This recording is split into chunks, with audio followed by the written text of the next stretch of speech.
Pride and Prejudice by Jane Austen. Chapter 40.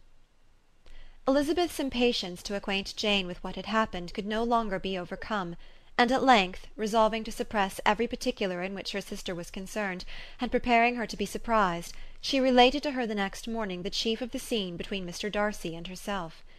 Miss Bennet's astonishment was soon lessened by the strong sisterly partiality which made any admiration of Elizabeth appear perfectly natural, and all surprise was shortly lost in other feelings. She was sorry that Mr. Darcy should have delivered his sentiments in a manner so little suited to recommend them, but still more was she grieved for the unhappiness which her sister's refusal must have given him. "His being so sure of succeeding was wrong," said she, "and certainly ought not to have appeared, but consider how much it must increase his disappointment." "Indeed," replied Elizabeth, "I am heartily sorry for him, but he has other feelings which will probably soon drive away his regard for me. You do not blame me, however, for refusing him?" "Blame you? Oh, no." "But you blame me for having spoken so warmly of Wickham?" "No, I do not know that you were wrong in saying what you did." "But you will know it when I tell you what happened the very next day." She then spoke of the letter, repeating the whole of its contents as far as they concerned George Wickham. What a stroke was this for poor Jane! Who would willingly have gone through the world without believing that so much wickedness existed in the whole race of mankind as was here collected in one individual? Nor was Darcy's vindication, though grateful to her feelings, capable of consoling her for such discovery. Most earnestly did she labour to prove the probability of error, and seek to clear the one without involving the other. "This will not do," said Elizabeth. "You will never be able to make both of them good for anything. Take your choice, but you must be satisfied with only one. There is but such a quantity of merit between them, just enough to make one good sort of man, and of late it has been shifting about pretty much. For my part, I am inclined to believe it all Darcy's, but you shall do as you choose." It was some time, however, before a smile could be extorted from Jane. "I do not know when I have been more shocked," said she. "Wickham so very bad! It is almost past belief. And poor Mr. Darcy! Dear Lizzy, only consider what he must have suffered. Such a disappointment! And with the knowledge of your ill opinion too, and having to relate such a thing of his sister. It is really too distressing. I am sure you must feel it so." "Oh no, my regret and compassion are all done away by seeing you so full of both. I know you will do him such ample justice that I am growing every moment more unconcerned and indifferent. Your profusion makes me saving, and if you lament over him much longer, my heart will be as light as a feather." "Poor Wickham! There is such an expression of goodness in his countenance, such an openness and gentleness in his manner." "There certainly was some great mismanagement in the education of those two young men. One has got all the goodness, and the other all the appearance of it." "I never thought Mr. Darcy so deficient in the appearance of it as you used to do." "And yet I meant to be uncommonly clever in taking so decided a dislike to him without any reason. It is such a spur to one's genius, such an opening for wit, to have a dislike of that kind. One may be continually abusive without saying anything just, but one cannot be always laughing at a man without now and then stumbling on something witty." "Lizzy, when you first read that letter, I am sure you could not treat the matter as you do now." "Indeed, I could not. I was uncomfortable enough, I may say unhappy, and with no one to speak to about what I felt, no Jane to comfort me and say that I had not been so very weak and vain and nonsensical as I knew I had. Oh, how I wanted you!"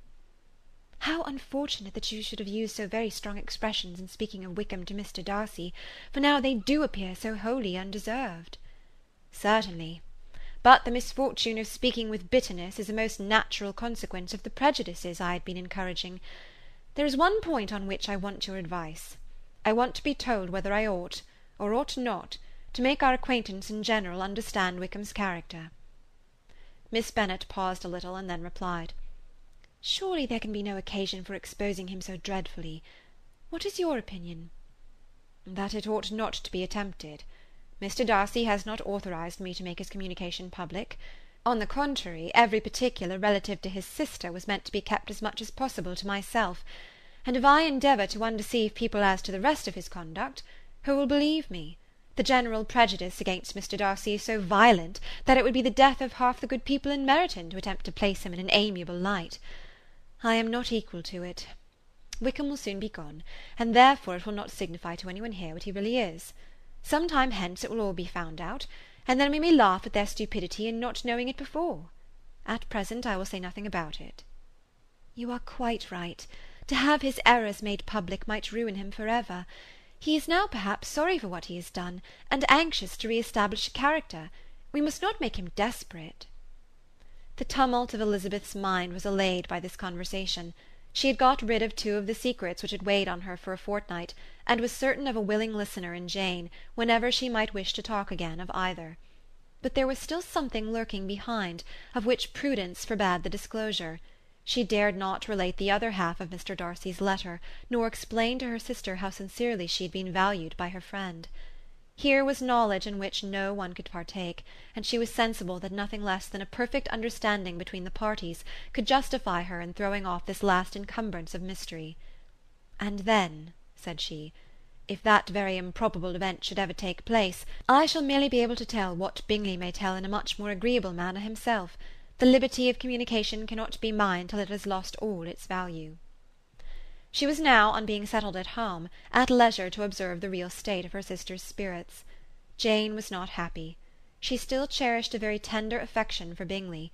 Having never even fancied herself in love before, her regard had all the warmth of first attachment, and from her age and disposition, greater steadiness than most first attachments often boast, and so fervently did she value his remembrance, and prefer him to every other man, that all her good sense, and all her attention to the feelings of her friends, were requisite to check the indulgence of those regrets which must have been injurious to her own health and their tranquillity.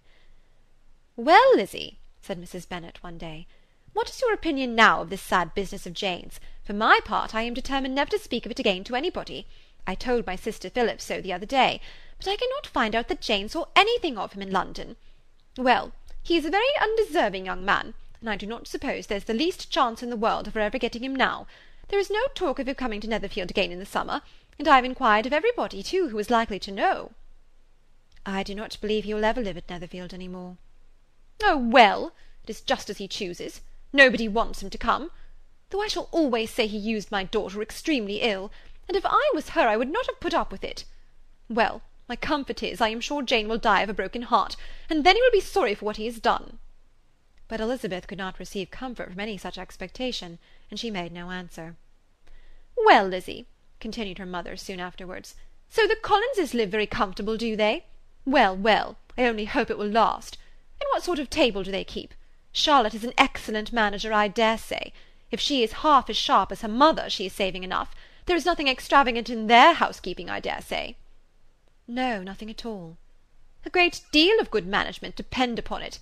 Yes, yes, they will take care not to outrun their income. They will never be distressed for money. Well, much good may it do them. And so, I suppose, they often talk of having Longbourn when your father is dead. They look upon it quite as their own, I dare say, whenever that happens." "It was a subject which they could not mention before me."